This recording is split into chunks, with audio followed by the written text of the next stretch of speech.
भैया जी कहीं में आपका एक बार फिर स्वागत है। मैं हूं प्रतीक त्रिवेदी। बातचीत का सिलसिला शुरू करेंगे और आज बात बंगाल पर।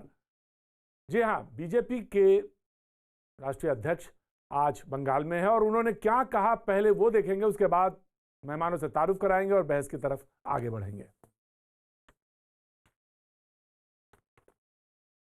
ममता जी को न मां की इज्जत है, न माटी से प्यार है और न ही मानुष की चिंता है। इस बात को हमको समझना चाहिए।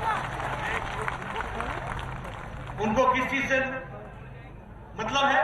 तानाशाही। तानाशाही देखिए, तानाशाही की बात सुनिए और संस्कृति की बात सुनिए। संस्कृति का नाम लेना हो तो ममता जी ने मेरे नाम के साथ साथ विशेषण जोड़ दिए। ये बंगाल की संस्कृति है क्या? ये बंगाल की संस्कृति है क्या? है क्या बोला? कभी प्रधानमंत्री आ जाते हैं, कभी गृह मंत्री आ जाते हैं और कभी मेरे नाम के साथ आगे 4 और नाम जोड़े कि नहीं जोड़े? ये बंगाल की संस्कृति है क्या? तो क्या ये बंगाल की संस्कृति है? आज इसी पर बातचीत, और बातचीत में जो मेहमान हमारे साथ जुड़े हैं उनसे हम आपका तारुफ करा दें। हमारे साथ टीएमसी का पक्ष रखने के लिए रिजू दत्ता हमारे साथ मौजूद है। बहुत बहुत शुक्रिया, thank you so much. Doctor के शर्मा बीजेपी का पक्ष रखने के लिए हमारे साथ जुड़ रहे हैं, thank you so much doctor साहब। शुभांकर सरकार प्रवक्ता कांग्रेस हमारे साथ आज कांग्रेस का पक्ष रखेंगे, थैंक यू सो मच दादा। राज लहरी साहब राजनीतिक विश्लेषक हमारे साथ जुड़ रहे हैं एक बार फिर, थैंक यू सो मच राज साहब। आमिर अदर जैदी सीपीआई का पक्ष रखने के लिए हमारे साथ मौजूद है, thank you so much Aamir साहब। और ममता काले राजनीतिक विश्लेषक कुछ देर बाद हमारे साथ जुड़ेंगी, थैंक यू सो मच। सबका बहुत बहुत शुक्रिया। लेकिन सबसे पहले टीएमसी के प्रवक्ता रिजू दत्ता, और मैं ये जानना चाहता हूं, आज 2 रैलियां, दोनों बात, मैं बीजेपी का पक्ष भी रखूंगा, लेकिन बीजेपी ने पूछा क्या यही बंगाल की संस्कृति है? क्योंकि आप अक्सर डिबेट में ये कहते हैं कि बंगाल में तो ये नहीं होता, बंगाल में तो ये नहीं होता, लेकिन आज उन्होंने कहा कि आप मेरा नाम, बीजेपी के अध्यक्ष कह रहे थे आप मेरा नाम लेते हैं, उसके आगे 2-4 नाम और आगे जोड़ देते हैं, तो क्या ये बंगाल की संस्कृति है? रिजू दत्ता। पहले तो नमस्कार आपको प्रतीक जी, नमस्कार सारे पैनलिस्ट को। मैं आपके क्वेश्चन का जवाब देने से पहले, आपके प्रश्न का उत्तर से पहले मैं असली मुद्दे पे आता हूं। असली मुद्दा यह है कि बंगाल में 2 महीने में चुनाव है और बंगाल की जनता जब वोट देने जाएगी तो बंगाल की जनता इस मुद्दे पे वोट देगी कि उनके प्रदेश को अगले 5 साल कौन चलाएगा, इस प्रदेश का भला कैसे होगा, लोगों का भला कैसे होगा। हवा में भाषण देने पे लोग वोट नहीं देने वाले। आज माननीय नड्डा जी बंगाल में आए, उनका स्वागत है बंगाल में, वो तो 3 महीने से आ रहे हैं। आज उनका भाषण मैंने पूरा सुना। उनके भाषण में अगर उन्होंने मुद्दे की बात की 10 मिनट, तो उनमें 20 मिनट उन्होंने पर्सनल अटैक किया ममता बनर्जी पे और अभिषेक बनर्जी पे। अगर आप कहते हैं कि आपके नाम के सामने ये वो फलाना जोड़ा गया, तो जब माननीय प्रधानमंत्री आए थे उन्होंने कहा ममता का मतलब तो आज निर्ममता हो गया बंगाल में। तो क्या ये देश की संस्कृति है? तो तलवार दोनों तरफ से कटता है सर। और अब नड्डा जी की बात पे आता हूं। उन्होंने कहा अभिषेक, वो हर बीजेपी का प्रवक्ता ये कहता है तानाशाही, तोलाबाजी, ये वो फलाना। मैं दर्शकों को बता देना चाहता हूं, अभिषेक बनर्जी ऐसे सांसद हैं जो इस देश के सबसे कम उम्र में जो संसद में गए थे 1 लाख से ऊपर वोट लेके। आज उनके बारे में इतना बात हो रहा है। अरे ये देश में भी ऐसा कानूनी व्यवस्था है कि खूनी को भी खूनी करार नहीं दिया जाता सबूत के बिना। आपके पास क्या सबूत है? आप लोगों ने तो ये बात छोड़ के आज तक एक सबूत नहीं दिया। रिजू सीबीआई किसी का रिजू, मैं आपकी बात को ऑफकोर्स रिजू मैं आपकी बात को आगे ऑफकोर्स रिजू मैं आपकी बात को आगे बढ़ाऊंगा, लेकिन जब मैं अपनी बात शुरू करे तो राज लहरी साहब थोड़ा सा मुस्कुरा रहे थे, हंस रहे थे। मैं बीजेपी के प्रवक्ता के पास जाऊं तो राज लहरी साहब आप मुस्कुराने का सबब मैं जानना चाहता हूं, आखिर क्यों आखिर हंसने की बात उसमें क्या थी? नमस्कार सभी प्रवक्ताओं को और सभी उपस्थित दर्शकों को और आपको भी दीजिए। देखिए, मुस्कुराने की बात तो ये है कि सर्वप्रथम आज कल भारतीय जनता पार्टी ने जो चैतन्य चेतना यात्रा, परिवर्तन यात्रा का आरंभ किया है, उसको मुर्शिदाबाद की भूमि पे रोक दिया जाता है, ये कह के कि ये कुछ धर्म के, विशेष धर्म पे आघात पड़ सकता है। एक धर्मनिरपेक्ष राष्ट्र में, देश में एक राजनीतिक यात्रा कैसे धर्म पे आघात कर सकता है, ये तो हमें समझ में नहीं आया। और ये बहुत रिजू कुछ कह रहा है। रिजू आप क्या कह रहे हैं? रिजू क्या कह रहे हैं? मैं ये कहना चाहता हूं बीजेपी के प्रवक्ता को कि आप लोग कृपया करके नेशनल चैनल पे झूठ ना कहें। जब वो बीजेपी के प्रवक्ता नहीं है, वो स्वतंत्र है। ठीक है, मैं उनको फिर याद दिला देना चाहता हूं जो टेक्निकल बात है। मुर्शिदाबाद में जब परिवर्तन यात्रा हो, चैतन्य यात्रा हो, राम यात्रा हो, जो भी हो, जब उसको पुलिस ने रोका गया, पुलिस ने उनको कहा कि आपके रोड मैप में ये रास्ता नहीं है, आपने जो रास्ता तय किया है उससे जाइए, और उसके बाद भी यात्रा संपन्न हुआ है। तो काइंडली नेशनल राजलारी अपनी बात कंप्लीट कर लीजिए। अच्छा, तो आज फिर दोबारा रथ यात्रा पे रोक क्यों लगाया गया? दोबारा भी आपका रोड मैप बदल गया था क्या? बीजेपी कौन सा रोड मैप दिखाया था? क्या आप बता पाएंगे कि उस रोड मैप में क्या था? वो तो भारत सेवाश्रम संघ पे था। देखिए, क्या वास्तविक में मीडिया में आपने ये बात कही है कि रोड मैप के लिए ये नहीं दिया गया है? हर मीडिया जानता है, आप नहीं जानते तो इसका मतलब क्या? हर मीडिया में ये चीज है कि रोड मैप की वजह से उनको बोला गया था कि आपने जो रोड मैप दिया था आप उसमें चलिए, आप दूसरी जगह क्यों घुस रहे हैं? ये हर मीडिया, हर बात है। तो आपकी आज की परिवर्तन यात्रा क्यों रोक दिया गया है? क्या उसका कारण भी यही है कि वहां पे रोड मैप बदल गया था? आज अगर मीडिया तो ये बता रही है कि धर्म के आघात पड़ेगा, इसीलिए ये यात्रा ये सब धर्म की बातें बेकार। तो आप कौन सी मीडिया के बात कह रहे हैं? देखिए, फांसीवादी को धर्म के नकाब पहन के आप लोग मत चलाइए, कोई धर्म का नहीं है। धर्म के नकाब तो आप पहनते हैं भाई साहब। भाई साहब, धर्म का नकाब अगर पहनना पड़ता है तो धर्म का नकाब तो आप पहनते हैं। धर्म कहां से आ रहा है? धर्म का नकाब तो आपकी नेत्री पहनती है, हिजाब पहन के, जिनका सरनेम बंदोपाध्याय है। अगर वो जो धर्म से ताल्लुकात नहीं रखता है, जो शुभंकर दादा 80 शुभंकर दादा 80 एक वेट करो, 80 वो जय श्री राम की विरोध करते हैं। तो आप बताइए, धर्म का नकाब कौन पहन रहा है? हे अल्लाह, सबको अच्छा रखो। ये सरकारी प्रोग्राम में अगर मुख्यमंत्री कहती है तो धर्म का नकाब कौन पहनता है? ये कोई मंदिर बनाने का वोट नहीं है, ये बंगाल का वोट है। यहाँ पर कोई बंगाल का वोट है, सबको मालूम है। तो आप भूल रहे हैं कि बंगाल, आप स्वामी विवेकानंद की वाणी को भूल रहे हैं। इस देश में जो होगा वो धर्म के माध्यम से ही होगा, नहीं तो नहीं होगा। आपने complete works of Swami Vivekananda नहीं पढ़ा है भाई साहब। आप स्वामी विवेकानंद को चैलेंज कर रहे हैं, ये बता दीजिए। रिजू मैं रोक रहा हूं, दोनों को रोक रहा हूं। ये बता दीजिए, आप स्वामी विवेकानंद को चैलेंज कर रहे हैं। ये स्वामी विवेकानंद की वाणी है, इस देश में जो होगा वो धर्म के माध्यम से ही होगा, नहीं तो नहीं होगा। Complete works of Swami Vivekananda, ये खड़ा होकर बता दीजिए। आप चैलेंज कर रहे हैं। अगर आप धर्म की बात कर रहे हैं तो आप धर्मनिरपेक्षता की अगर बात कर रहे हैं तो दुर्गा पूजा करने के लिए कांगड़ा पहाड़ी में हाईकोर्ट का दरवाजा क्यों खटखटाना पड़ता है? देहौत में सरस्वती पूजा करने के लिए बच्चों के ऊपर लाठीचार्ज क्यों होता है? ये बात बता दीजिए भाई साहब। मैं दोनों को रोक रहा हूँ, मैं दोनों डिबेट मैं रोक रहा हूँ, मैं रोकता हूँ, दोनों को रोकता हूँ। साइलेंस प्लीज, मैं दोनों को रोकता हूँ। रिजू जो बोल रहे थे वो राज लहरी है, वो भी कोलकाता से ही हमारे साथ जुड़ रहे हैं, राजनीतिक विश्लेषक है। उनकी अपनी बात है, उन्होंने अपनी बात कही। मैं बीजेपी के प्रवक्ता के पास जाना चाहता था। आपने एक बात कही कि फासिज्म का चोंगा ओढ़कर, लबादा ओढ़कर, ये बात आपने कही और आपने तमाम बातें कही। और उस राजलहरी साहब ने भी कहा कि क्यों रोकी गई, उसके पीछे की वजह वो अपने हिसाब से बता रहे हैं। बीजेपी के प्रवक्ता मौजूद हैं। आज नड्डा जी ने भी बहुत सारी बातें कही और ममता दी ने भी बहुत सारी बातें कही। जी डॉक्टर के शर्मा, बीजेपी। प्रतीक जी, मैं डिबेट में अपनी बात रखने से पहले एक अनुरोध करूंगा अपने जो पैनलिस्ट और खासकर तृणमूल के जो पैनलिस्ट हैं, वो थोड़ी सी मर्यादा की स्थिति में रहें और डिबेट को डिबेट की तरह करें। इतना मैं निवेदन करके अपनी बात चालू करूं। देखिए, धर्म का लबादा की बात कहा तो मैं केवल आपको ये फोटोग्राफ दिखाता हूँ, थोड़ा सा जूम करके इसको देख लीजिएगा। ये ममता बनर्जी का ये पोस्टर पूरे कलकत्ता में हर जगह ये छपा हुआ है और बाकायदा ये इसके पोस्टर बना के लगाए गए थे। तो धर्म का लबादा ओढ़कर कौन राजनीति करता है, ये इसका उदाहरण।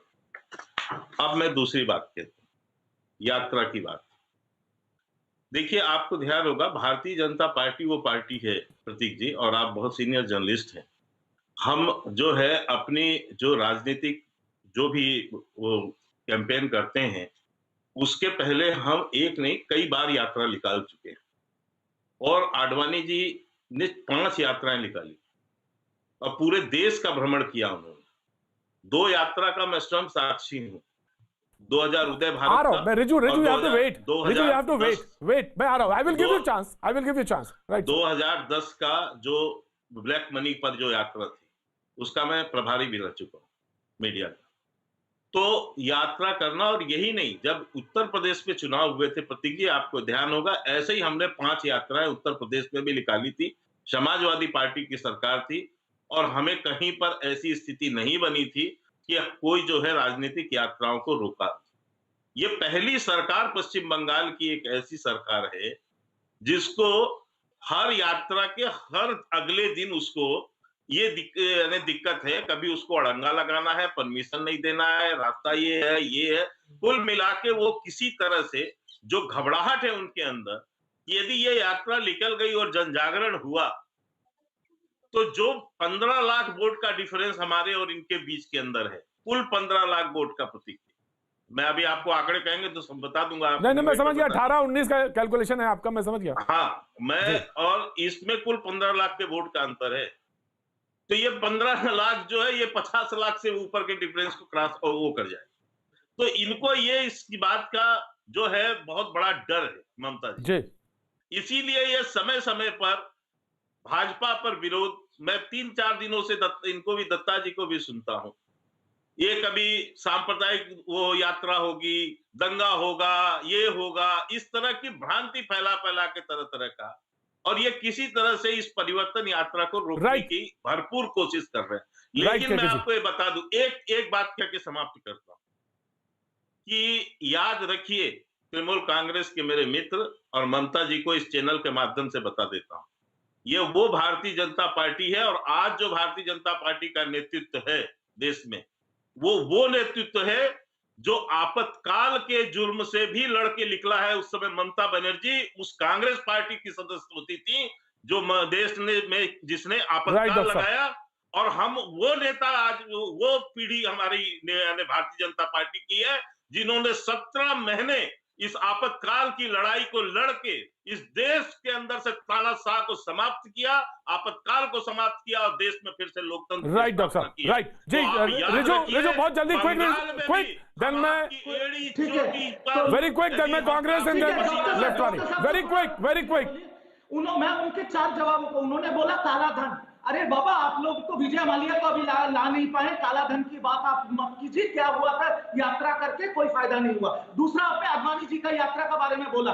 आडवाणी जी का 1990 की यात्रा के बाद लाखों मासूमों की जानें चली गई, पूरा देश वो दृश्य आज भी याद है उनको। आपने बोला जन जागरण, हाँ जन जागरण हुआ है इस देश में आप लोगों की वजह से। 5 लाख किसान अभी भी दिल्ली में बैठा है, सरकारी बैंक निजीकरण की वजह से रोड पे आ रहे हैं, और 200 किसान अभी भी शहीद हो गए। ये जन जागरण किया आप लोगों ने। और रहा बात आपने कि आपातकालीन कालों में आपने आंदोलन किया, तो बहुत अच्छी बात बोला है डॉक्टर साहब आपने। आज आपने ही स्वीकार कर लिया कि आप लोग भी आंदोलन जीवी है, और आंदोलन करके ही आज अपनी सत्ता की रोटी सेक रहे हैं। जी रिजू दत्ता, मैं समझ गया आपने जिधर कहा। ममता काले हाथ उड़ा, ममता एक रिस्पांस, फिर मैं आमिर हैदर जैदी के बाद ममता जी का। जी बिल्कुल। जी धन्यवाद प्रतीक जी। देखिए, ऐसा है कि ये मुंह और मसूर की दाल वाली बात हो गई है। जब से मैं ये तृणमूल वाले अपने बंधु की बात सुन रही हूँ, ये बात कर रहे हैं कि धार्मिकता के आधार पर वहां पर एक रैली निकाली जा रही है। आज ये रैली इनको कांग्रेस, भारतीय जनता पार्टी की धार्मिक लग रही है। तो आदरणीय जेपी नड्डा जी जब वहां पर अपने रैली करने गए थे, अपने लोगों को मिलने गए थे, जब अटैक हुआ था उन पर, तब तो कोई धार्मिक रैली नहीं थी। अगर वो धार्मिक है जिसकी ये बात कर रहे हैं परिवर्तन रैली की बात के लिए, तब उन पर क्यों अटैक हो जाता है? इतने सारे भाजपा के जो कार्यकर्ता मारे जाते हैं, क्या सारे के सारे धर्म के आधार पर इन्होंने मारे हैं क्या? वहां पर जिस तरीके का विभाजन पिछले 5 साल में ममता दीदी ने करा है, क्या वो धर्म के आधार पर नहीं था? इस बात का ये जवाब देंगे। पूरे समय 5 साल जिस प्रकार का व्यवहार दुर्गा पंडालों के साथ हुआ, वो ममता दीदी ने क्यों किया? जरा उस पर भी प्रकाश डाल दें। क्यों रोहिंग्याओं को बसाया और उनका महिमा मंडन किया? अभी इन्होंने बोला है कि राजनीतिक कुछ हत्याओं की कुछ बात कर रहे थे। ये मैं भाई साहब आपको बता देना चाहती हूँ, ये मेरा डेटा नहीं है। एनसीआरबी का डेटा है, चेक कीजिए। आज हिंदुस्तान के अंदर सबसे ज्यादा राजनीतिक हत्याएं अगर किसी प्रदेश में हो रही हैं तो वो आपका और मेरा प्रदेश है। मेरा भी उतना ही है जितना आपका है। वेस्ट बंगाल, जो अपने कल्चर, अपने साहित्य के लिए पूरे विश्व के अंदर जाना जाता है, जिसका जो इतिहास है और जिसका जो संस्कृति है वो बहुत रिच है। इस हालत पर आज आप वेस्ट बंगाल को लेकर के आ गए हैं और आज आप एक परिवर्तन रैली, जो एक्चुअली परिवर्तन की आवश्यकता है, जो विकास की आवश्यकता है वेस्ट बंगाल की भूमि को, उस पर भाजपा लेकर के, उस रैली को लेकर के चल रही है, तो आपके पैरों के नीचे से जमीन खिसक रही है। आप लोग डर रहे हो कि ऐसा ना हो, Riju you have to wait now, वो भी खिसक जाए। Riju you now have to wait, आप रिस्पॉन्ड करिएगा, आपको वेट करना पड़ेगा। आमिर हैदर जैदी साहब और शुभांकर सरकार साहब। शुभांकर सरकार, मैं आपको पहले लेता हूं।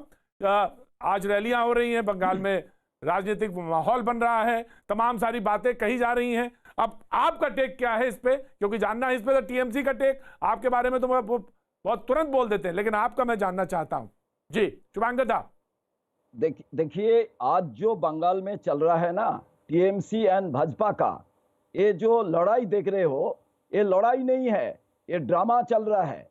नड्डा जी सारा देश में जब गड्ढा बन गया है सारा देश, आज नड्डा जी बंगाल में है। प्राइम मिनिस्टर 7 तारीख में बंगाल में क्या बोला था, उनका अंदर में डर पैदा हो गया, जे कांग्रेस एंड लेफ्ट फ्रंट इनका जो अलायंस होगा, इससे उनका डर है। क्यों पता है, 2019 में जो पार्लियामेंट चुनाव हुआ था, कांग्रेस एंड लेफ्ट का अलायंस नहीं हुआ था, इसलिए लेफ्ट का जो परसेंटेज ऑफ वोट और कांग्रेस का परसेंटेज वोट वो बीजेपी को मिल गया था। आज जो स्थिति बंगाल में है, आप बताइए मेरे को, जो देश में नौकरी नहीं है, रोटी नहीं है, कपड़ा नहीं है, मकान नहीं है, जो देश सुधार नहीं सकता है, पूरा कैबिनेट बंगाल में आ गया है। ममता को तो हटना चाहिए, ममता जी उसका सरकार चला जाएगा, बट बीजेपी का सरकार नहीं आएगा। बंगाल का जनता जानता है, आज चुनाव आ गया, सब प्राइम मिनिस्टर और नड्डा जी, अमित जी फिर आ गया। मैं आपको पूछना चाहता हूं, इतना स्कूल कॉलेज बंद है, आज देश में इंटरनेट नहीं है, आज वो लोग हंस रहा है क्यों देश में जब दादा आप बोलिए, हंसने दीजिए उन्हें, दादा आप उन्हें हंसने दीजिए। हाँ आप बोलिए, मैं सुन रहा हूँ, बहुत ध्यान से सुन रहा हूँ। जब तक हंसने दीजिए, परिवर्तन यात्रा निकाला, देश खतरा में चला गया, देश में आदमी का मौत हो गया, तो इसलिए ये रथ यात्रा का नाम पर ये चुनाव प्रचार कर रहा है। अरे भाई, नोटिफिकेशन होना दीजिए, चुनाव बंगाल का जनता जिसको चुनेगा ऐसा ही उन्होंने क्षमता में आएगा। इतना ड्रामा करने का क्या जरूरी है? बंगाल के लिए इतना प्रेम क्यों है? नहीं, बंगाल तो हिंदुस्तान का बाहर में नहीं है। बिल्कुल नहीं दादा, मैं बिल्कुल शॉर्ट कमेंट लूंगा। मैं इंडस्ट्री को बेच रहे हो सारा। मैं पहले जानना चाहता हूं बीजेपी के प्रवक्ता से। डॉक्टर साहब, आप तो बहुत सीरियस आदमी हैं और आप इस तरह से डिबेट में हंसेंगे, मुझे ममता काले का समझ में आता है, लारी साहब का समझ में आता है। क्या वो लोग तो हंसेगा ही। मैं प्रतीक जी, मुझे एक छोटा सा कमेंट करना है, फिर आप डिबेट आगे बढ़ा दीजिएगा। थोड़ा सा उनको शांत कराइए, बस तो मैं बोल देता हूं। इंडियन पॉलिटिक्स शांत कराइए, मैं एक लाइन बोल देता हूं केवल। आप बोलिए, जल्दी रिएक्ट करिए। मैं बहुत जल्दी रिएक्ट कर देता हूं। देखिए, अभी ये कांग्रेस पार्टी के जो प्रवक्ता जो हैं, ये बता रहे हैं लेफ्ट और ये इसका होगा, गठबंधन हो जाएगा। मैं गलत नहीं, तो कांग्रेस के प्रवक्ता है ना, तो हाँ, तो अभी ये बहुत सारी बातें बता रहे हैं। मैं इनको थोड़ा सा याद दिला देना चाहता हूँ। अभी पिछला लोकसभा ही याद दिला रहा हूँ आपको। लेफ्ट पार्टी वहां पर चुनाव लड़ी 40 सीटों पर और 39 सीटों पे उनकी जमानत जब्त हो गई, एक सीट में सिर्फ जमानत बचा पाए, और आप जो है लड़के 2 सीट वहां पर जीते हैं। और आपकी हालत ये है शुभांकर जी कि आपके एक मिनट मेरी बात पूरी होने दीजिए, मेरे बीच में कर रहे हो, मैं एक मिनट मेरी बात पूरी होने राइट दादा, ऑफ कोर्स राइट दादा, शुभांकर साहब आई एग्री, शुभांकर साहब ने सही कहा, आप भी तो 2 पे ही थे ना। मैं बता रहा हूँ, मैं बिल्कुल प्रतीक जी बता रहा हूँ, इसी का जवाब दे रहा हूँ आपको। जी मैं ये कह रहा हूँ, बिल्कुल सही आपने कहा, हम 2 से बढ़ते आज 303 हो चुके हैं। ये बिल्कुल सही प्रॉब्लम है। डेमोक्रेसी है, नहीं कांग्रेस ने डेमोक्रेसी बनाया, कांग्रेस डेमोक्रेसी बनाया, आप खत्म कर रहे हो, सुन लीजिए, आप खत्म कर रहे हो।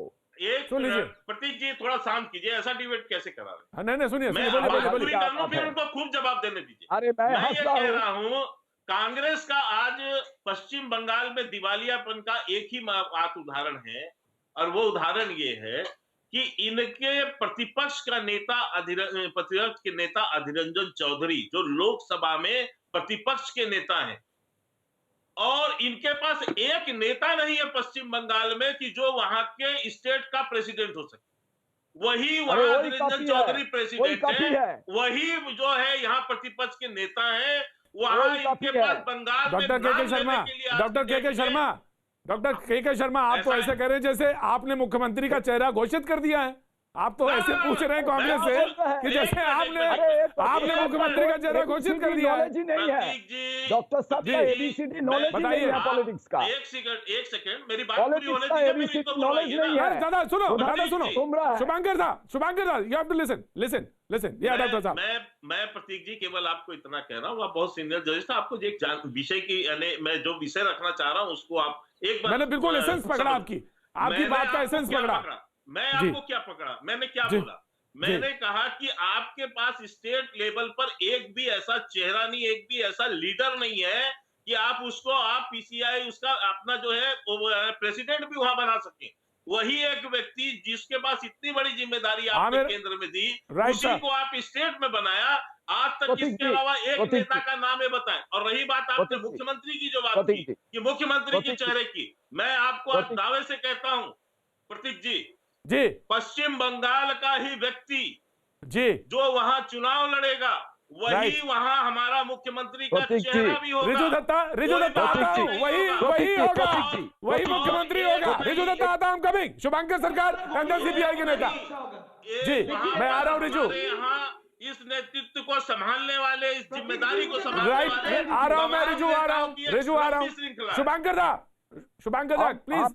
हम एक प्रतीक जी एक बात बताना चाहता हूं डॉक्टर साहब को, जे आज उसको जानना चाहिए, देश का होम मिनिस्टर, उसका कोई काम नहीं है, कलकत्ता में बैठा हुआ है। आज देश का ये तो कोई बात नहीं दादा, ये तो कोई बात नहीं। बीजेपी का कोई नेता नहीं है। इंटर कैबिनेट सारा देश का नेता को बंगाल में लग दिया। उन्होंने अधीर चौधरी काफी है। हम लोग का जनता हमारा साथ है। चुनाव में देख लेगा 2021 में जनता कांग्रेस का साथ होगा, लेफ्ट का साथ होगा, हर ऑल्टरनेटिव देख रहा है। आज डॉक्टर साहब आपको पता होना चाहिए, आपका ड्रामा जनता को पता हो गया। सबसे ज्यादा बड़ा करप्शन डिमोनिटाइजेशन में आप लोग किया है। राइट। अरे उसके बाद 2019 कैसे जीत गया? तुम्हारे पश्चिम बंगाल से 18 सीटें कैसे जीत गए? डिमोनिटाइजेशन के बाद, नोटबंदी के बाद जीते तो 19। आमिर हैदर सैदी साहब मैं रिजू आमिर हैदर सैदी साहब को बोल लेते, फिर मैं आपको देता हूं। आपसे डिबेट शुरू की थी। आमिर हैदर सैदी साहब पिछले 50 मिनट से बैठे हुए। आमिर हैदर सैदी साहब, जनाब आली, आमिर हैदर सैदी साहब जी, कोई सवाल क्या सवाल है आपका? आप अपनी टांग रखिए कहीं पे, अपना पैर रखिए। सवाल ही सवाल है, जवाबी जवाब है। पूरा पश्चिम बंगाल है, क्या क्यों भी पीछे क्यों हट रहे हैं? आप पूछ रहे हैं सवाल, अरे सवाल क्या, जवाब दीजिए।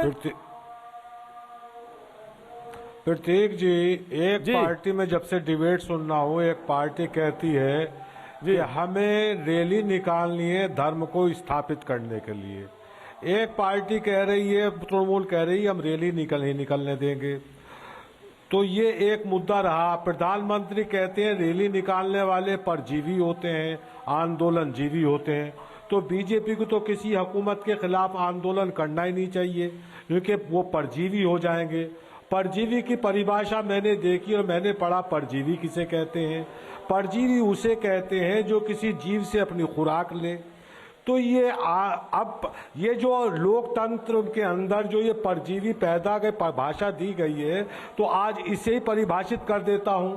तो ये बीजेपी वाले जो लोगों से चंदा, उद्योगपतियों से पैसा इकट्ठा करके चुनाव लड़ते हैं, तो ये वहां से खुराक लेते तो परजीवी हुए, या आज तक जो आंदोलनकारी थे वो परजीवी हुए। इस पे बहस नहीं हो रही, बहस हो रही चुनाव के ऊपर। चुनाव किस मुद्दे पर बंगाल में लड़ा जाएगा? आमिर हैदर साहब, अगर मैं बिल्कुल दुरुस्त हूं, आप मुझे गलत हो तो करेक्ट कर दीजिएगा। मेरे हिसाब से कॉर्पोरेट से हर जगह हर पार्टी को चंदा जाता है। अगर नहीं जाता तो मुझे बताइएगा, करेक्ट कर दीजिएगा। कोई भी पार्टी, आपकी तो नेशनल पार्टी रही है।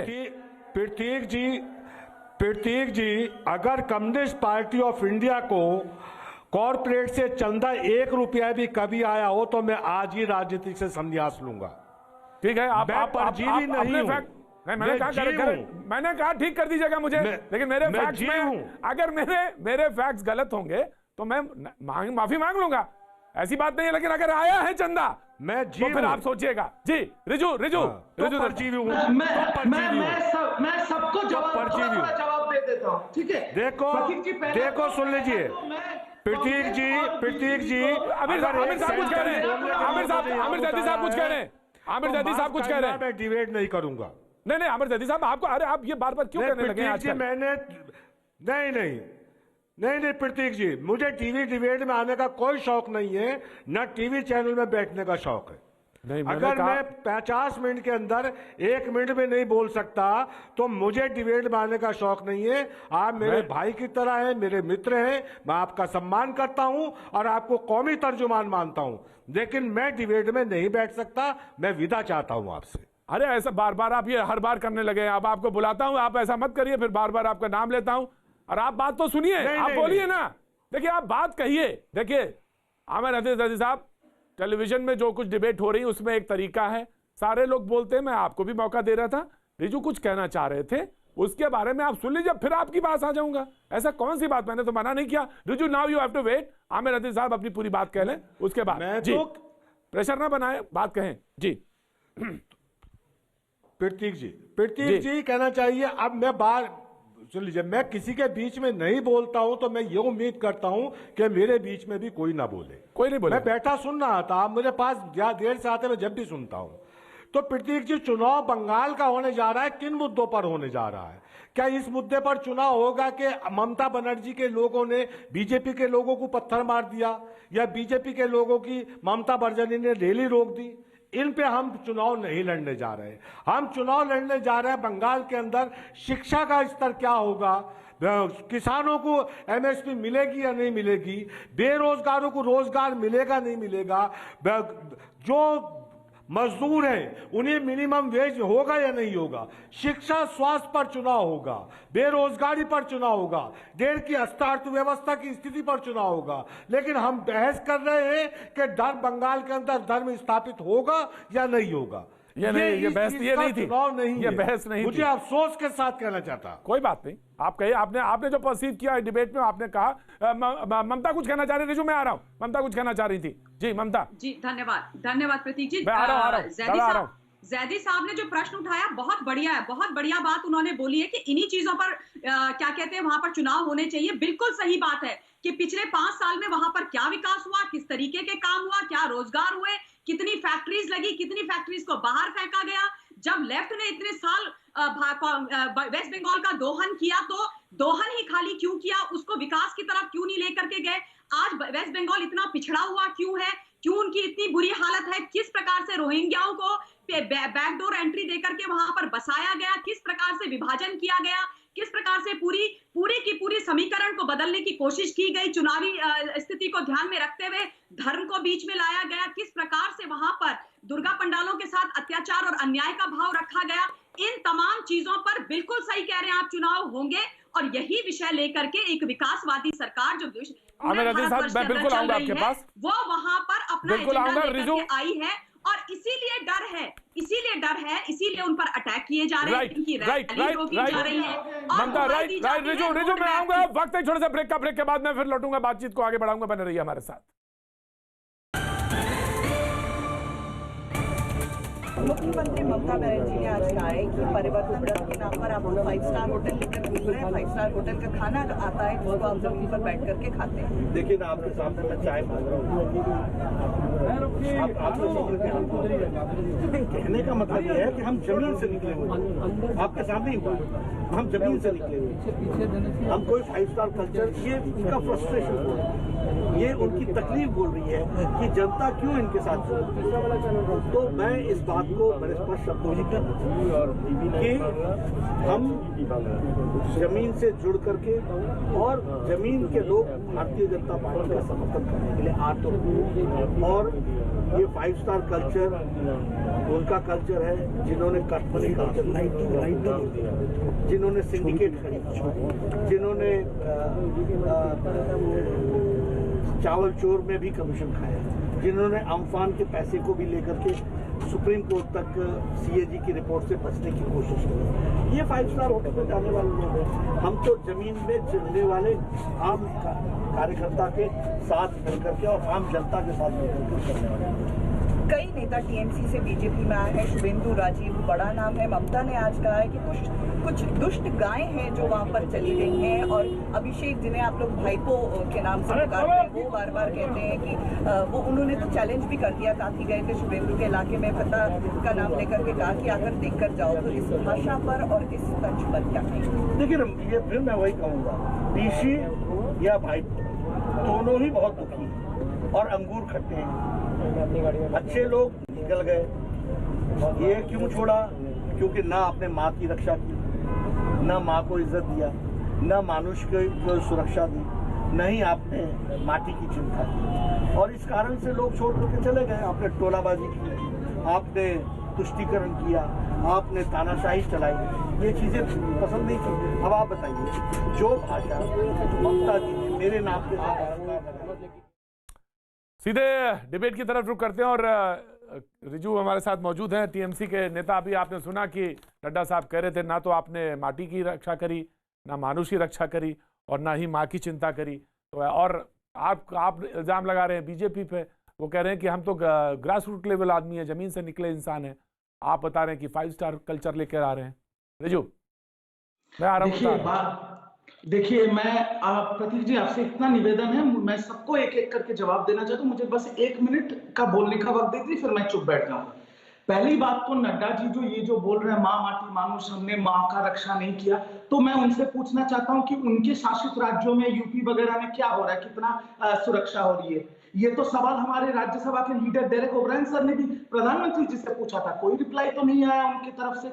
दूसरी बात, मैं उनको याद दिला देना चाहता हूं कि आपका बेसिक प्रॉब्लम ये हो गया है बीजेपी कि आप लोग ने पूरा अपना जो शासन चलाया वो झूठ और जुमले पे चलाया है। 15 लाख से शुरू हुआ था, फिर 2 करोड़ नौजवान का नौकरी, फिर काला धन वापस लेंगे, कुछ नहीं हुआ। इसीलिए आप लोगों का पूरा सरकार का जो क्रेडिबिलिटी है वो 1 रुपया पे आ गया। इसलिए किसान भी आपको कह रही है कि कानून लिख के दीजिए, हमें आप पे भरोसा नहीं है। तो पहले उसको सुधारिए, हम लोगों पे उंगली उठाने से पहले। आपके पास कोई सबूत नहीं है, कटमनी तोलाबाजी, आप एक नैरेटिव चला रहे। सबूत होता तो ईडी सीबीआई का एफआईआर दिखाइए, चैनल को भेजिए, कोई सबूत नहीं है, आप सिर्फ एक नैरेटिव चला रहे। तो लोग ये झूठ भी आप लोगों का समझ चुका है। और मैं आज बीजेपी और सारे पैनलिस्ट को इतना एक नसीहत देना चाहता हूं कि यूपी और हरियाणा में जैसे महापंचायत हो रहे किसानों के, सब देख रहे हैं, ऐसा ना हो कि बंगाल जीतने के चक्कर में यूपी और हरियाणा आपके हाथ से निकल जाए। ममता काले जी है, उन्होंने कहा बंगाल की सभ्यता के बारे में, मैं उनसे कहना चाहता हूं,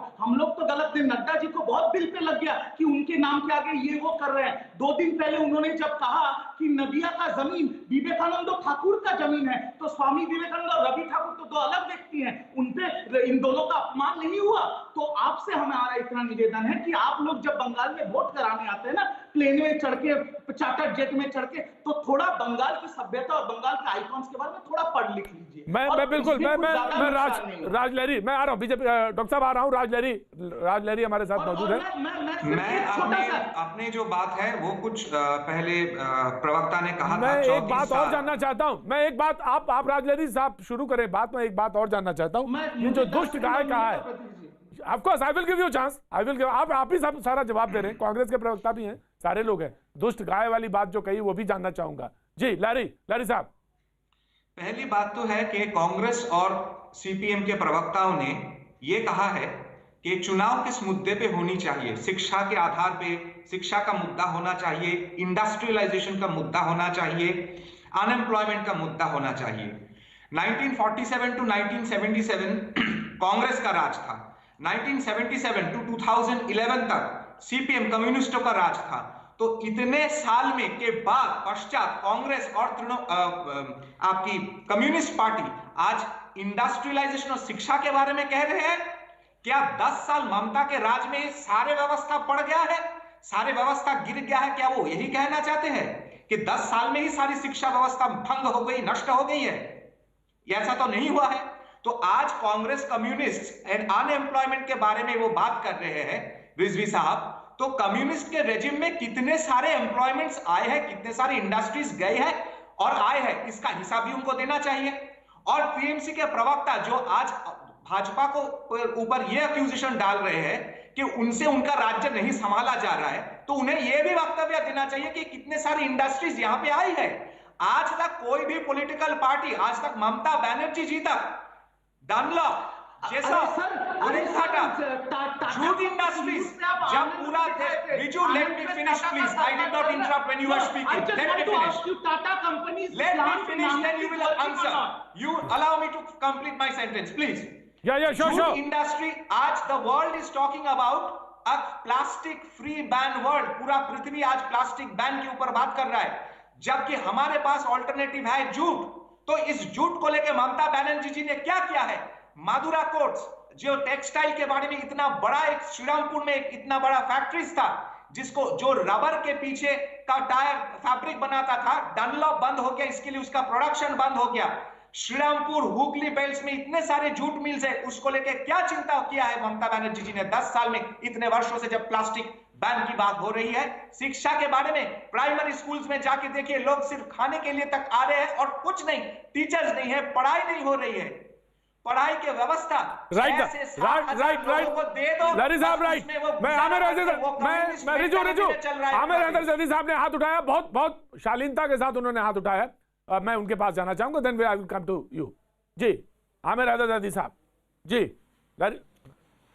प्रतीक भाई, नंदीग्राम और संगरूर को लेके बीजेपी ने आंदोलन किया था जब डैनो का कारखाना लग रहा था, लेकिन उसके ऊपर ममता बनर्जी स्कूटर पर घूमा करती थी और आंदोलन करती थी। आज पूरा किसान, ये किसान के हमदर्द बनते थे उस वक्त, आज पूरा किसान दिल्ली की सीमाओं पर पड़ा है एमएसपी को लेकर, ये उसकी नहीं सुनते, उन्हें परजीवी कहते हैं। तो ये उस तरह के लोग हैं। क्या बंगाल का चुनाव मुद्दा, बंगाल के अंदर सारी समस्याओं का समाधान हो गया है या सिर्फ धर्म को स्थापित करना है वहां पर? पूरे अगर सारा समस्याओं का समाधान हो गया है तो फिर बहस करना गलत हो जाएगा। और अगर वहां सारी समस्याएं मौजूद हैं, हमने कोई कमी की है, हमसे कोई कमी चूकी है, तो जनता ने हमें बेदखल कर दिया है। लेकिन ये लोकतंत्र है, लोकतंत्र के अंदर आप भी काम नहीं करोगे, जनता आपको भी बेदखल करेगी। बंगाल के अंदर बेरोजगारी पर बात नहीं होगी, शिक्षा में बात नहीं होगी, स्वास्थ्य पर बात नहीं होगी, देश की अर्थव्यवस्था पर बात नहीं होगी। लेकिन बात हम क्या पे कर रहे हैं कि ममता बनर्जी की पार्टी के लोगों ने बीजेपी के लोगों को पत्थर मार दिया, या बीजेपी के लोग वहां रैली निकालना चाहते हैं, ममता बनर्जी ने परमिशन नहीं दी। इस पर बहस हो रही है, बहस इस पर हम नहीं चाहते हैं। हम चाहते हैं कि मूल समस्याओं पर बहस हो। बंगाल की समस्या क्या है? बंगाल के अंदर रोजगारी मूल समस्या है, बंगाल के अंदर किसानों की समस्या है, बंगाल के अंदर डेली मजदूरों की समस्या है जिन्हें मिनिमम वेज नहीं मिल रहा है, बंगाल का विकास रुक गया है, बिल्कुल इसके लिए एक जगह हो गया है। और बीजेपी के लोग ममता बनर्जी को ममता बनर्जी की तस्वीर, मैं तो बार बार एक बात कहता हूं, मैं तो बार बार एक चीज कहता हूं कि ममता बनर्जी की तस्वीर बीजेपी वालों को अपने कार्यालय में लगानी चाहिए। ये ममता बनर्जी क्या किया है आपने? प्राइमरी हेल्थ सेक्टर में कोई काम किया है आपने? पहले एक वार्ड बेसिस, एक काउंटी बेसिस हेल्थ सेंटर होनी चाहिए, प्राइमरी हेल्थ सेंटर, उसके ऊपर डिस्ट्रिक्ट हॉस्पिटल, उसके ऊपर मेडिकल कॉलेज, उसके ऊपर सुपर स्पेशलिटी हॉस्पिटल होना चाहिए। This is the flow of the health system, health care system that is followed in the entire world. आपने यहाँ पे क्या किया है? आपने तो कुछ भी नहीं किया। बीजेपी के प्रवक्ता हैं, ममता बनर्जी जी बोलते हैं सुपर स्पेशलिटी हॉस्पिटल के बारे में, एक सुपर बीजेपी के प्रवक्ता हैं। नहीं, बीजेपी के प्रवक्ता तो नहीं है आमिर अजदी साहब, ये एक स्वतंत्र हैं और राजनीतिक विश्लेषक हैं। तो फिर ये बताएं मुझे, बिल्कुल राजनीतिक विश्लेषक है, तो ये बताएं कि हिंदुस्तान के अंदर पिछले 7 साल के अंदर कितने विश्वविद्यालय खुले, कितने ऑल इंडिया मेडिकल कॉलेज खुले, कितना विकास हुआ, कितना मजदूरों का मिनिमम वेज बढ़ा, कितना किसानों को एमएसपी मिली? बताएं ना राजनीतिक विश्लेषक। क्या एक ही पक्ष में बात करेंगे? हमारी हुकूमत 37 साल हुआ थी, हमने अगर कुछ काम नहीं किया तो जनता ने हमें दत्ता, और रिजु केरल दत्ता। का मॉडल ले लेते हैं ना, केरल के अंदर आ जाइए, मैं आ रहा हूँ डॉक्टर के शर्मा आ रहा हूँ। नंबर 1 पर होंगे। थोड़ा रुकिए। देखिए, मैं पहले एक चीज से मुझे बहुत आपत्ति है जो डॉक्टर साहब ने, बीजेपी के प्रवक्ता ने कहा, राज। ये राज शब्द से मुझे बहुत आपत्ति है। कोई राज नहीं है सर इस देश में, ना बीजेपी का राज है ना सीपीएम का राज था। सरकार को चुनती है जनता, सरकार जनता के लिए है, जनता सरकार के लिए। यहाँ कोई राजवाद नहीं चल रहा है। तो आप लोगों ने लोगों को, हमें तो ऐसा लगता है सरकार जनता के लिए है। विफल सरकार जो है, नाकाम सरकार है, उनको जनता के पास जाना चाहिए, इसलिए लोग सड़कों पे बैठे हैं। और मैं सीपीएम और कांग्रेस के प्रवक्ता को बोल देना चाहता हूं, लोकतंत्र में तो सरकार जनता के लिए होती है, लेकिन बीजेपी के अंदर तो बीजेपी का तो एजेंडा ये है कि जनता सरकार के लिए है। हम लोगों ने बढ़ावा नहीं दिया है। मेरे मित्र, बीजेपी के एजेंडा देख लीजिए कि पश्चिम बंगाल ये क्या का विश्लेषण कर रहे जहां हैं। पर शासकों में कोई भी इलाज सरकारी अस्पताल में फ्री है, और अगर आप प्राइवेट अस्पताल में भी जाएंगे तब भी आपको 5 लाख रुपए का इंश्योरेंस मिलेगा। ये एक ऐसा राज्य है जहां पर राशन भी फ्री है। ये एक ऐसा राज्य है जहां पर शिक्षा। रिजु मैं रोक रहा हूं। आमिर हैदर दर्दी साहब, रिजु कह रहे हैं कि आपने बड़ा किया बीजेपी को बंगाल में, आपने, कांग्रेस ने बड़ा किया, रिजु कह रहे हैं। आमिर हैदर दर्दी, देखिए प्रतीक जी, आज एक बात स्वीकार करता हूं, नेशनल चैनल पर स्वीकार कर रहा हूं, ये जो जब कांग्रेस सत्ता में थी, जितना विपक्ष था उसमें मैं भी विपक्ष में था, तो बीजेपी को साथ में लेके बड़ा करने का श्रेय मुझे भी जाता है और मैं उसका गुनाहगार हूं। लेकिन बीजेपी ये स्वीकार नहीं कर सकती कि ममता बनर्जी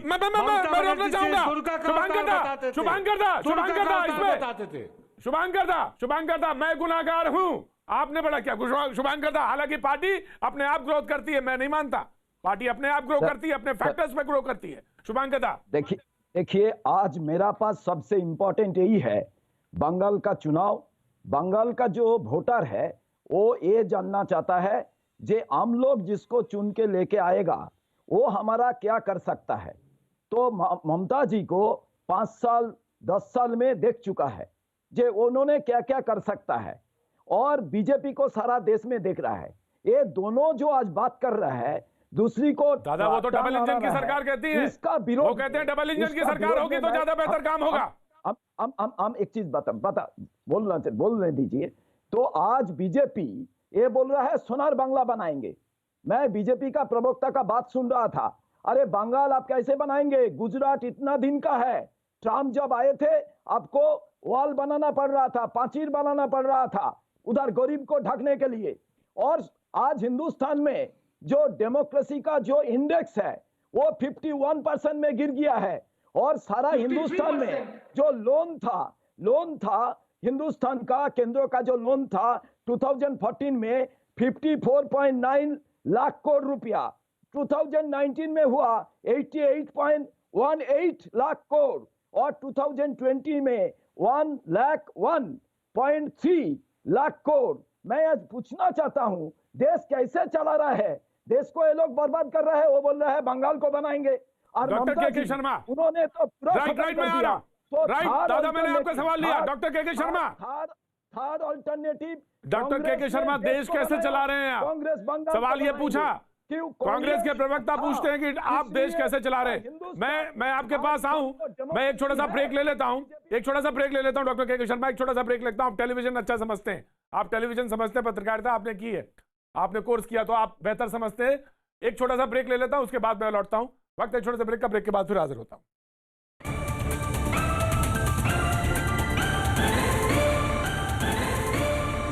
भैया जी, कहीं में आपका एक बार फिर स्वागत है और सीधे बीजेपी के प्रवक्ता की तरफ रुख करना चाहेंगे। डॉक्टर के शर्मा, लेफ्ट तो आपसे सवाल पूछ रहा है और वो कह रहा है कि बंगाल में चुनाव इन मुद्दों पे होना चाहिए। आमिर हैदर ज़ैदी साहब ने अपनी बात रखी, लेकिन ममता जो सत्ता में है, मुख्यमंत्री हैं, वो ये कह रही हैं क्या बीजेपी के लोग दुर्गा पूजा करते हैं? क्या बीजेपी काली पूजा, सरस्वती पूजा करती है? मैं तो हमेशा से दुर्गा पूजा करती हूँ। हम युगों से काली पूजा, दुर्गा पूजा करते हैं और इन्हें तो ये पूजा आती नहीं है। Now you will respond this. मैं केवल इतना सा कहूँ प्रतीक जी, आप यदि इस देश में माता दुर्गा का यदि पूजन का विषय देखें तो पूरे बंगाल में एक बहुत ही आध्यात्मिक स्थल जो माँ दुर्गा का है, काली मंदिर जो है, और इसके अलावा जो अन्य शक्तिपीठ हैं, यदि आप उसकी तुलना करें तो वो कहाँ है? पूरे देश भर में, पूरे देश को यदि आप देखें तो पूरे देश भर में शक्तिपीठ है, और वही माँ दुर्गा का है ना, वही माँ दुर्गा का शक्तिपीठ है ना। क्या आप कटरा वैष्णो देवी जी को नहीं मानते शक्तिपीठ? कामाख्या देवी जी को शक्तिपीठ नहीं मानते? ये सब तो दुर्गा के ही रूप है। नहीं, वो कह रहे हैं वो तो हम करते हैं, लेकिन आप नहीं करते हैं, आप तो जो है बाहर से आ गए, वो ये बात कह रहे हैं। आप मुझे एक चीज बताइए, जो वैष्णो देवी की पूजा कौन करता है? अरे ये ऐसा बंटवारा होता है क्या? पूजा का ऐसा बंटवारा होता है? अब ये चुनाव बंटवारा करा रहा है तो क्या करेंगे आप? सुन लीजिए, चुनाव बंटवारा करा रहा है। ये सुन लीजिए, ये संकीर्ण मानसिकता जो है, और ये जो इनकी जो अल्प ज्ञान है, जो इनका अल्प ज्ञान है, वो दिखलाता है प्रतीक जी। और इसमें देश जो है, इनकी इस बुद्धिमत्ता मूर्खतापूर्ण तर्क पे लोग हंसते हैं। अब मैं अपनी बात पूरी कर लूं, फिर इनसे बुलवाइएगा। बहुत देर बाद मैं अपने पास आया हूँ। बिल्कुल आपका राइट है, आपका राइट है। मैं अब अपने पॉलिटिकल बात पे, तो दुर्गा पूजा की तो बात छोड़ दीजिए। मैंने 52 शक्तिपीठों का आपको बता दिया कि देश भर में और इवन पाकिस्तान तक में शक्तिपीठ है, तो इसकी वो दावेदारी न करें किसी देवी देवता की। और ये अपनी मूर्खता का कांग्रेस के प्रवक्ता हंस रहे हैं, शुभांकर दा हंस रहे हैं। अब मैं दूसरे बात पर आता हूँ। मैं शुभांकर दा की बात पर आता हूँ। उन्होंने कहा कि ममता जी को तो पश्चिम बंगाल ने देखा, और ये भी कहा कि केंद्र ने जो है, केंद्र में जो भाजपा है उसको भी जनता ने देखा। तो मैं शुभांकर दा आपको याद दिला दूं कि आपको पश्चिम बंगाल की जनता ने देखा था। 30 साल से आप वहां कहीं नहीं, आपको हम वहां से विदाई कर दी, कम्युनिस्टों की भी विदाई कर दी। 10 साल से ममता बनर्जी को देख रहे हैं। और हमारे साथ क्या हुआ? हमें 2014 में देश की जनता ने देखा, और उस समय हमें 282 सीट मिले। फिर 2019 में जनता ने देखा, हमें 282 से आशीर्वाद, जनाधार और जनसमर्थन हमारा बढ़ा, हम 303 सीट चले गए। 2014 में पश्चिम बंगाल में हमारे पास 2 सीट थी, 2 ही सीट में हमारे जो जनाधार थे। और वही बंगाल की जनता ने 5 साल का हमारा केंद्र का कार्यक्रम देखा, और उसने 2 सीट से हमें 18 सीट पे पहुंचा दिया। और आपको कहां पहुंचा दिया? आप 44 पे अटक गए। तो आपको देश की जनता ने देखा है, हमें भी देखा है, और हमें जो है जन समर्थन मिला, आशीर्वाद मिला है, और आपको आपके कर्म की सजा मिली। राइट। एक लाइन और कह के खत्म करूंगा, माफ। जल्दी अभी जो रज्जू जी ने कहा, मैं उनकी बात बता दूं, टीएमसी की प्रवक्ता की, कि कटमनी की कहां से आ गई, तोला इसकी जो बात इन्होंने कही। 1 साल पहले यही ममता बनर्जी ने स्वयं अपने भाषण में कहा कि कटमनी जो हमारे लोगों ने लिया है उसे वापस करना होगा। ये बात तो ममता जी ने प्रूव किया है, हमने कहां बोला? Right sir, Riju complete your right दादा। चोरी, चावल चोरी, ये सब कुछ एक कोर्ट में है। रिजू अब शर्मा जी बोल देता हूं मैं। Riju then Congress then Amir. Yes मैं क्लोजिंग रिमार्क भी कर रहा हूं। मैं बता रहा हूं कि देखिए, गलतियां होती है, जो काम करते हैं उनसे गलतियां होती है, हमसे भी गलती हुई है। अगर आप बोलने दीजिए, आप बोलने दीजिए। अगर हमने 100 काम किया है, उनमें 99% अच्छा हुआ है। अगर 1% गलत हुआ है, हम अपने लोगों के साथ हाथ जोड़ के माफी मांगेंगे। और आपने क्या किया? दीदी ने हत्या की राजनीति करने वाले अपने आप सर्टिफिकेट दे रहे हो। कहाँ सम्मान मिला? अपने आप सर्टिफिकेट दे रहे हो, 99% हमने अच्छा काम कर दिया। नाता साता कांड में आपके सांसद और विधायक जेल के अंदर है। आप क्या बात कर रहे हैं? जेल में रहे नेता को ज्वाइन कराने के लिए आपके पास चार्टर्ड फ्लाइट आ जाता है।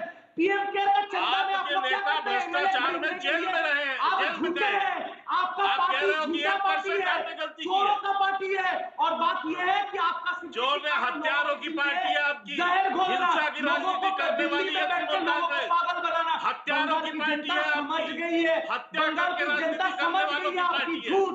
खून से आपके हाथ लगे हुए हैं, आप लोगों का झूठ बंगाल की जनता समझ खून गई से है। आपके हाथ लगे कांग्रेस हुए हैं। शुभांकर दा, शुभांकर दा, शुभांकर दा, राइट, शुभांकर दा, शुभांकर दा, शुभांकर दा, शुभांकर, कुछ बीजेपी के प्रवक्ता ने आपसे सीधा सवाल पूछा, बीजेपी के प्रवक्ता ने। मैं बीजेपी को प्रवक्ता को बोलना चाहता हूं, देश में कांग्रेस डेमोक्रेसी जो स्थापित किया था, इसका आधार पर उनका अभी जो फंडामेंटल राइट, जो बात बोलने का अधिकार है, वो अभी प्रयोग कर रहा है। मैं बोलना चाहता हूं, देश में पूरा गणतंत्र को तो आपने खत्म कर दिया, हर एजेंसी को तो बेच दिया और देश को भी बेच रहे हो। मेरे को आज बता रहा हूं, आज जो मैं बोलने दीजिए, मेरे को बोलने दीजिए, मेरे को बोलने दीजिए, आज मेरे को बोलने दीजिए, आप बोलने दीजिए, बोलने, यही तो आपका प्रॉब्लम है, आपका प्रॉब्लम है, दूसरी का बात सुनना नहीं चाहते हो, दूसरी का बात सुनना नहीं चाहते हो, जो आपका बात नहीं करेगा वो देशद्रोही नहीं है, आपका बात को विरोध करेगा वो देशद्रोही है। आज आप लोग देश में सुनिए, आप लोग देश को वो टाइम में आजादी का समय आप लोग आज राज्यसभा में कितना अच्छा मंजर था। मैं दोनों को कहना चाहता हूँ, देश को विरोधी था, दादा उन्होंने जेल से निकाला इंग्रेज के सामने, उन्होंने दस्तखत लिख के। मैं ऑडियो रोक रहा हूँ। आज राज्यसभा में कितना अच्छा मंजर था और क्या डिबेट में हो रहा है। प्लीज दादा, कितना अच्छा मंजर था राज्यसभा में आज। हम सारा पूरा देश देख रहा था और ये क्या स्थिति है इस समय। दादा, शुभांकर दा, नहीं, आप यू हैव फुल राइट दादा, I am saying you have full right to say, you have full right दादा, you have full right to say. Nobody is या मैं सीपीआई के नेता दिन मैं आ रहा हूं, ममता आपके पास आ रहा हूं जी। बताना चाहता हूं, मैं कोई चीज खंडन करता हूं, वो लोग देशद्रोही हो जाता है। अब देश प्रेमी किसका बात कर रहा है? जिन्होंने इंग्रेज का सामने उन्होंने सिर झुका के उन्होंने वो टाइम इंग्रेज का समर्थन किया था। राइट दादा, चलिए ठीक है, इसको देखो समर्थन किया जा रहा है, प्लीज क्लैरिफाई दिस।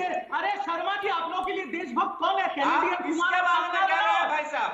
कौन है देशभक्त? पे आपके लिए अर्नब गोस्वामी देशभक्त है, किसके बारे में कह रहे हैं? करता है। अरे शर्म कर लीजिए, आप लोग ने देश को अरे आपको जो आपने जो कलकत्ता को जो मिनी पाकिस्तान बताते हैं, जो कलकत्ता को मिनी पहले बंगाल की जनता आप लोगों को दौड़ाएगी, फिर देश की जनता आप दौड़ाएगी। आमिर हैदर जैदी साहब, कोई नहीं बोलेगा। आमिर हैदर जैदी साहब, आमिर हैदर जैदी साहब, वहां पे आप किसके बारे में कह रहे हैं कि हर साल किसी ने पाकिस्तान जो बताते हैं कलकत्ता को, वो देशभक्त हैं। जो डॉन अखबार को आप इंटरव्यू देते हैं, आपके नेता डॉन अखबार को जो इंटरव्यू दे रहे थे, मिनी पाकिस्तान। प्लीज आमिर हैदर जैदी साहब, प्लीज सबको ऑडियो रोकेंगे, सारी ऑडियो रोकेंगे, सारी लोगों को। आमिर हैदर जैदी साहब, आमिर हैदर जैदी साहब, जी बोलिए सर। प्रतीक भाई बैरो की कचहरी में सब अंधे गवाह हैं। अब किस तरह बताएं कि हम बेगुनाह हैं? 37 साल के हुकूमत के अंदर एक दंगा, एक फसाद नहीं हो सकता है। 37 साल के अंदर प्रजातंत्र का जो मापदंड थे उस पे स्थापित किया है कम्युनिस्टों ने वहां पर।